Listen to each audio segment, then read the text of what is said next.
जय श्री कृष्ण। राधे राधे। आज मैं आपको भक्त के प्रेम की कहानी सुनाने जा रही हूँ। अगर आपको हमारी यह कहानी पसंद आए तो हमारे चैनल को सब्सक्राइब करें। आज हम आपको ऐसी दिलचस्प व सच्ची कहानी सुनाने जा रहे हैं जो कि एक भक्त और भगवान की कहानी है। यह कहानी एक व्यक्ति के भोलेपन और भगवान के प्रेम पर आधारित है। बहुत साल पहले की बात है। एक बहुत ही ज़्यादा आलसी परंतु भोला भाला युवक था हरि। वह दिन भर कोई काम नहीं करता, बस खाता ही रहता और सारे दिन मज़े से सोया ही रहता। उसके घर वालों ने कहा कि चले जाओ यहाँ से और अब कभी मत लौटना। सारा दिन बस पड़े रहते हो, आलसी कहीं के। हरि घर घर से निकलकर यूं ही भटकता हुआ एक आश्रम में पहुंचा। वहां उसने गुरुजी और उनके साथ उनके कई शिष्य देखे। वह देखता है कि शिष्य कोई काम नहीं करते, बस मंदिर में पूजा करते हैं और सारा दिन राम नाम रटते हैं। उसने मन में सोचा कि यह बढ़िया है, कोई काम धाम नहीं, बस पूजा ही तो करनी है। उसने गुरुजी के पास जाकर बोला, क्या मैं यहाँ रह सकता हूँ? गुरुजी बोले, हाँ हाँ, क्यों नहीं, अवश्य रह सकते हो। फिर हरि बोला, लेकिन मैं कोई काम नहीं करूँगा। गुरुजी मुस्कुरा कर बोले, कोई काम नहीं करना, बस पूजा करनी है। हरि बोला, ठीक है, वह तो मैं कर लूँगा। अब हरि गुरुजी के आश्रम में रहने लगा। न कोई काम न कोई धाम, बस प्रभु का गुण गाते रहो। महीना भर हो गया। फिर एक दिन एकादशी आई। उसने रसोई में जाकर देखा कि खाने की कोई तैयारी नहीं है। अपने गुरुजी से पूछा कि आज खाना नहीं बनेगा क्या? तब उसके पूछने पर गुरुजी बोले, नहीं, आज एकादशी है, सभी ने उपवास रखा है और तुम भी रख लो। हरि बोला, नहीं नहीं गुरुजी, अगर मैंने उपवास रख लिया तो कल का दिन ही नहीं देख पाएंगे। मुझे तो बहुत भूख लगती है और जब लगती है तो भोजन चाहिए। मैं भूख बर्दाश्त नहीं कर सकता। गुरुजी ने कहा, ठीक है, तुम न करो उपवास, पर तुम्हारे लिए कोई खाना नहीं बनाएगा, स्वयं बनाना होगा। मरता क्या न करता, गया रसोई में। गुरुजी फिर आए और बोले, देखो, जब तुम भोजन बना लो उसके पश्चात राम जी का भोग जरूर लगा देना और नदी के उस पार जाकर बना लो रसोई। ठीक है बोलकर और भोजन बनाने की सारी सामग्री लेकर हरि चल दिया। जैसे तैसे उसने भोजन बनाया और जब तक खाने के लिए पहला निवाला तोड़ा, जब उसे याद आया गुरुजी ने बोला था कि राम जी का भोग लगाना है, लगा भजन गाने, आओ मेरे राम जी भोग लगाओ जी, प्रभु राम आइए, श्री राम आइए। कोई नहीं आया तो वह बेचैन हो गया, क्योंकि कोई नहीं आ रहा था और उसे भूख लग रही थी। भोला हरि जानता नहीं था कि प्रभु साक्षात नहीं आते, परंतु उसे गुरुजी की आज्ञा माननी थी।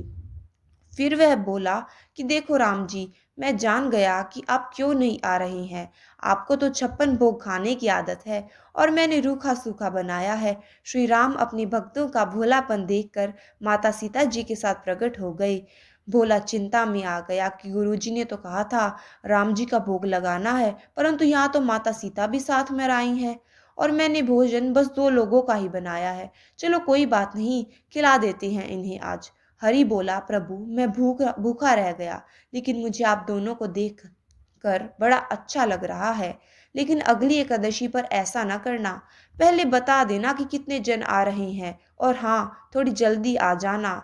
राम जी उसकी बात पर बड़े मुदित हुए, प्रसाद ग्रहण करके चले गए। अगली एकादशी आई। गुरुजी से हरि बोला, मैं गुरुजी थोड़ा ज्यादा अनाज लेकर जाऊंगा, वहां 2 लोग आते हैं।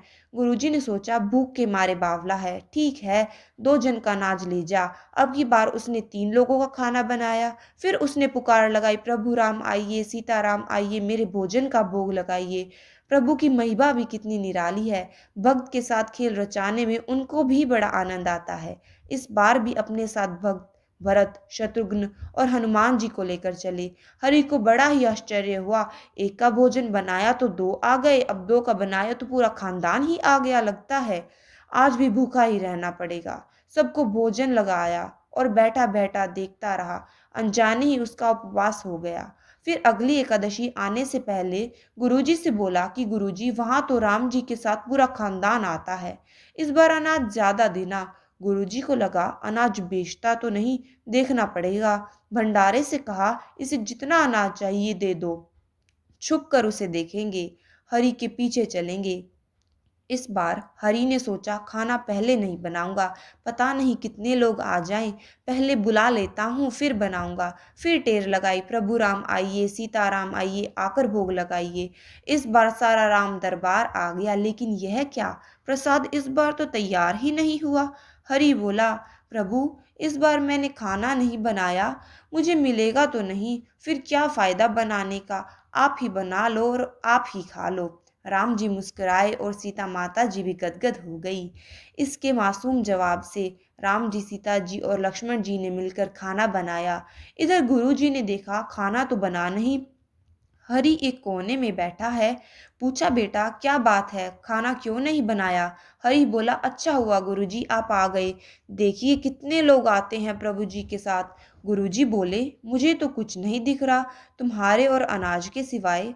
हरी को बड़ा आश्चर्य हुआ, इतनी तो मेहनत करता हूँ और प्रभु खाना बनवाते हैं और अब गुरुजी को दिख भी तो नहीं रहे, यह अच्छी मुसीबत है। हरि ने राम जी से कहा कि प्रभु, अब गुरु जी को क्यों नहीं दिखते हो? वह तो ज्ञानी महात्मा हैं, सब वेदों के ज्ञाता हैं। प्रभु मुस्कुराते हुए बोले, हाँ वह ज्ञानी है, परंतु तुम्हारी तरह सरल भाव वाले नहीं हैं। हरि ने गुरु जी को सब बताया जो राम जी ने बोला। गुरु जी रोने लगे और बोले, वाकई मैंने सब कुछ पाया पर सरलता न पा सका, और प्रभु तो मन की सरलता से ही मिलते हैं। राम जी प्रकट हो गए और गुरु जी को भी दर्शन दिए। जय श्री राम।